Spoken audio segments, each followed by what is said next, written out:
مصیبت، سختی ها، گرفتاری ها آدم از پا در نمیاره. ناشکری و ناسپاسی آدم زمینگیر میکنه. دو تا اسلحه بیشتر نیست. در سختی ها اسلحه صبر و در خوشی ها و نعمت ها اسلحه شکر. در حقیقت یک اسلحه هست، فقط شکره. صبرم شکره. این که در سختی و مشکلات و مصیبت ها و آزمایش های سخت خداوندی ما زبان شکر داشته باشیم، کار خدا، شکر خدا، راضی به رضای خدا. در حقیقت انسان شاکر صبوره. انسان کم حوصله، بی طاقت هیچ موقع زبان شکر ندارد.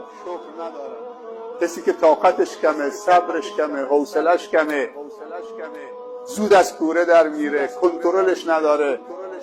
پروردگارا این همه نعمت را برای ما آفریدی، تو قادر و مقتدری، هر چی بگیم کم گفت.